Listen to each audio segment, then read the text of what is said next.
will be part 2 of my recording of the He-Man and the Masters of the Universe review. I'll start with the 80s version, which was a set of DVDs released last year, and the year before that actually. They were re-released last year because some of the discs were missing out of a few of the box sets. There were a total of 2 seasons of this particular series, and then it got canceled, plus 2 TV specials. Well, technically only one if you count the Christmas special is actually a special. The other one is a movie, which was later turned on into a TV special. I'll get to that later. This is actually my favorite of all the incarnations of He-Man. This happens to be my favorite of the series. Particularly because the design for Skeletor, out of all the times they've redone him, I just like the way he looks in this one better. The 2002 remake came really close to this one, and was actually probably scarier than this one in a lot of ways, which is probably why they later redesigned him later in that series, redesigned him again. Most of the characters in this that appear in this particular series were not designed really to be dark or spooky in any way. Some of them were, but for the most part it was just your average cartoon that you would race to get home and turn on every day after school. I can't remember exactly when I first saw it. It definitely wasn't during the original air date. I was way too young during that particular time. I think I saw it later on VHS from the video stores when I actually first saw it, and got hooked from that day forward. Along with a few other TV series that were airing at the time. This particular series, although it had a semi-short run of only 2 seasons, which just equals about 4 box sets, which I have here, each one coming with fun trivia packs and several other bonus features which are worth buying the DVD set alone, even if you don't like the series. It's always good. They're good collectible things. Mine have dust on them. Also, this series is basically your run-of-the-mill hero story. Good versus evil. Evil wants to take over the planet. There's a hero that stops him. To put it in a short, brief explanation there. You've got Skeletor, which is the main villain and bad guy of this series. He basically wants to take over the planet, but to do so he needs the secrets that are within the ancient castle of Grayskull, which is somewhere on the planet. They never do say exactly where the fuck it's at. It's just there, apparently. I guess it never explains who the fuck built it. They do in the later series, 2002 remake. They actually explain the origins of Castle Grayskull and where it came from and who built it and who originally owned it. But that's another story. This storyline for this series, the entire series, takes place on a planet Eternia. I haven't seen the series for a while, so I can't. This is all from memory. Apparently, and they never did explain the origin of Skeletor in this series. He's just, from the very first episode, he's just there. And I guess he's always been there, apparently. And so is He-Man. They never explain his origin either, for that matter. It's brought up a few times, but it's never actually explained. Yet another correction they make in the later series, they actually explain that stuff in the 2002 remake. They actually show us the origin of both characters. But you've got Prince Adam, who is the main character who transforms into He-Man. Now, what is similar, I will do a comparison of him to Superman, for instance. How the fuck could they not notice that he's He-Man? I mean, come on, hello. Sure, he wears a pink shirt, gay, but that's beside the point. I mean, hello, the only difference between him and fucking He-Man, aside from a serious skin color change, that's pretty much it. How the fuck can they not notice? It's like Clark Kent and Superman, for, like I said. You take the glasses off, Superman. Glasses on, Clark Kent. How the fuck can you not notice this? Seriously. You'd have to be a fucking moron. But then again, this series was targeted, and its main target audience was kids, and kids are stupid, as we very well know. No offense to kids out there, but seriously, kids are stupid. They just don't notice these things. As a fan, I love this series. There's nothing about this series that I don't really hate or like individually.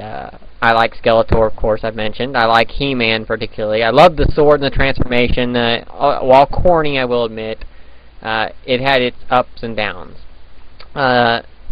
This series also took place in a time when it was just becoming commonplace for series that were based on a toy line to be made, because up until 1960 it was illegal to make a TV show based on a toy line.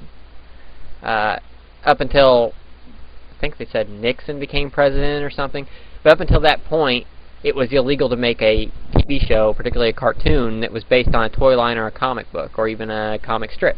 It was flat out illegal. This was during that time. It was also made during a time where cartoons were, it was still top of the line animation at the time. It was dealt with ideas and moral implications that tried to play out a storyline for each episode while still teaching a moral lesson. So kids that watched this would not only be able to enjoy the series, but they would also learn, or at least that's what the creators hoped, that the kids would learn a lesson from each episode. Because at the end of each episode they have a little explanation of what the particular moral theme of that episode was about, like stealing is bad, for instance, or if you have a problem you can go to your parents and talk to them, or things of that particular nature. Those are the only ones I can actually remember at the moment off the top of my head of the moral storylines. They also had some very touchy-feely moments, and this is also one of the first series to show us that women could be just as strong as men in a time when women were still sort of, I can't word this properly, thought of as, what would be the proper wording for this? They were just thought of weaker than men in general. Most people were still considering that most women, even in the 80s, there were a lot of people that still considered that women should not be out there doing anything that a man should be doing. This series showed us that women could do anything a man can do, and sometimes even better, as one of the characters, actually two of the characters in this show, Eva Lynn and her good counterpart, Tila, were the female characters of this show, and there were others that showed up later on, who were the counterparts of both Skeletor and He-Man. And they're very strong women, they have very strong points, and they do a lot of fighting, and they're very strong women, and they have points of view of their own, and that's just what the series wanted. They wanted to show that women could do what men can do, and well, it comes across very well. The first season in particular was very sketchy on certain things. They were still working out some of the details of the series. By the time it reached the middle of season 1 and got into season 2, it had grown more popular and the toy designs got more intricate. The series ended with a kind of a cliffhanger sort of thing. I guess they wanted to leave it that way so they could continue it, which never happened, and I kind of wish it had, but it never did. But there are a lot of characters and other characters in the show. There's a female character, which is the sorceress, who lives in Castle Grayskull and cannot leave Castle Grayskull, except in the form of a falcon, in which she is totally vulnerable. This is brought up several times in the series. Then there is also Prince Adam's pet, which is a green and yellow striped tiger, who is a complete chicken shit of a character and very fucking annoying. However, when he transforms into He-Man, he points his sword at this chicken shit of a tiger. And yes, I fucking hate Cringer. I cannot stand the fucking thing. I love Battle Cat, though, which is what Cringer transforms into when He-Man points his sword at him. I love Battle Cat. I fucking love Battle Cat. I had the toy. I just fucking love Battle Cat. Battle Cat's fucking awesome. Cringer is a piece of shit.